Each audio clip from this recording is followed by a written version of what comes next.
Téléspectateurs de la Glory Christ Channel, je suis heureux de vous savoir nombreux devant vos petits écrans. Je vous invite, dans le cadre de l'émission Glorious Power, à ouvrir vos Bibles dans le livre de Jean chapitre 4 à partir du verset 7. Nous allons lire ensemble. Jean chapitre 4 à partir du verset 7. Une femme de Samarie vint puiser de l'eau. Jésus lui dit: donne-moi à boire, car ses disciples étaient allés à la ville pour acheter des vivres. La femme samaritaine lui dit: comment toi qui es juif me demandes-tu à boire, à moi qui suis une femme samaritaine? Les Juifs en effet n'ont pas de relation avec les Samaritains. Jésus lui dit: si tu connaissais le don de Dieu et qui est celui qui te dit donne-moi à boire, tu lui aurais toi-même demandé à boire. Tu lui aurais toi-même demandé à boire et il t'aurait donné de l'eau vive. Notre message aujourd'hui s'intitule « Qui est réellement dans le besoin ?» Qui est réellement dans le besoin?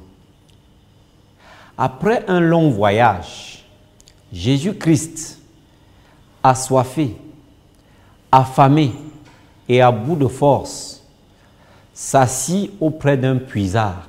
C'était en Samarie. Et comme il n'avait pas de récipient pour puiser de l'eau afin de se désaltérer, il resta là, attendant que quelqu'un vînt puiser de l'eau afin de demander le récipient. Et la Bible dit qu'une femme samaritaine vint puiser de l'eau. Et Jésus-Christ de demander à la femme: donne-moi à boire. De toute évidence, Jésus-Christ était à la merci de cette femme. Jésus-Christ était dans le besoin. Jésus-Christ n'avait pas de récipient. Jésus-Christ n'avait pas d'autre choix que de se référer, que de dépendre des personnes qui venaient puiser de l'eau. Qui est réellement dans le besoin? Le besoin est un état de dépendance. Pour celui qui est dans le besoin, il n'a pas d'autre choix que de se tourner vers les personnes susceptibles de satisfaire ce besoin ou ce manque. Jésus-Christ était à la merci de cette femme. Jésus-Christ ne pouvait rien faire de lui-même. Jésus-Christ était dépendant de cette femme. Il arrive très souvent que nous nous trouvions dans cette situation. Parce que tu n'as pas d'argent pour payer tes études. Tu n'as pas d'argent pour payer tes soins. Tu es dépendant des personnes sous la responsabilité desquelles tu vis. Qui est réellement dans le besoin? Je suis venu annoncer une bonne nouvelle à quelqu'un ce jour. La Bible déclare que nous qui sommes en Christ, nous avons tout pleinement en Christ. La Bible dit que nous sommes héritiers avec Christ et co-héritiers. Plutôt, nous sommes co-héritiers avec Christ et héritiers du Père, des biens présents ou futurs. Jésus-Christ demande à cette femme: donne-moi à boire. Ma vie est entre tes mains. Si je ne bois pas de l'eau, je risque de mourir de suite de déshydratation. La femme de lui dire: mais tu n'as pas de récipient pour boire, pour puiser de l'eau afin d'étancher ta soif. Et toi, tu me demandes, moi qui suis une Samaritaine, tandis que toi, un Juif, tu me demandes à boire. La Bible dit qu'il n'y a pas de rapport, il n'existe aucun lien, il n'y a pas de contact possible entre les Samaritains et les Juifs. Mais Jésus-Christ, qui était à la merci de cette femme, n'avait pas d'autre choix que de lui demander un récipient. Je suis convaincu que quelqu'un s'est déjà retrouvé dans cette situation. Parce que tu es dans le besoin, tu t'es tourné vers des inconnus. Tu as confié ta vie à ces inconnus-là, sachant que sans eux, tu ne peux rien faire de toi-même. Mais écoutez la réponse de Jésus-Christ. La femme samaritaine lui dit: toi, un Juif, tu me demandes à moi une Samaritaine de te donner à boire? Existe-t-il entre ton peuple et le mien un rapport? En d'autres termes, sais-tu que je suis à même, moi à qui tu demandes à boire, parce que tu es juif, de te refuser ce service? Jésus-Christ, sachant qu'il dépendait de cette femme, lui dit ceci: si tu connaissais le don de Dieu et qui est en face de toi, tu ne demanderais pas qui je suis. Si tu savais qui je suis, c'est plutôt toi qui me demanderais à boire. Et au lieu de l'eau que tu puises comme tes ancêtres, moi je te donnerai plutôt de l'eau vive, de sorte que tu n'aies plus jamais soif. Moi je t'ai demandé de l'eau naturelle, mais moi, l'eau que je pourrais te donner, l'eau que je suis en mesure de te donner, fera en sorte que tu n'aies plus jamais soif. Et des fleuves d'eau vive jailliront de ton sein. Voilà manifestement quelqu'un qui sait ce qu'il vaut. Voilà manifestement une personne qui sait ce qu'il a à donner.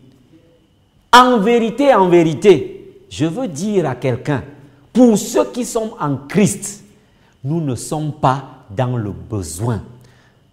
Pour ceux qui sont ancrés en Christ, la Bible dit qu'en Christ, Dieu a investi des trésors inestimables. Ces trésors sont pour les enfants de Dieu. Ces trésors sont à la disposition de tous ceux qui l'ont reconnu, de tous ceux qui l'ont confessé comme Seigneur et Sauveur personnel. Jésus-Christ a dit à cette femme: si tu connaissais le don de Dieu, je suis le don de Dieu pour l'humanité.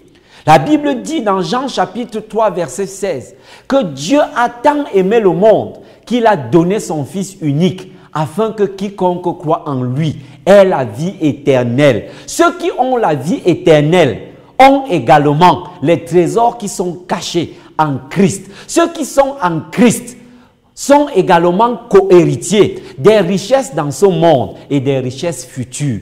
Jésus-Christ a dit à cette femme: si tu savais seulement qui est en face de toi, téléspectateur de la Glory Christ Channel, je veux dire à quelqu'un ce jour, pour ceux qui sont en Christ, nous ne sommes pas dans le besoin.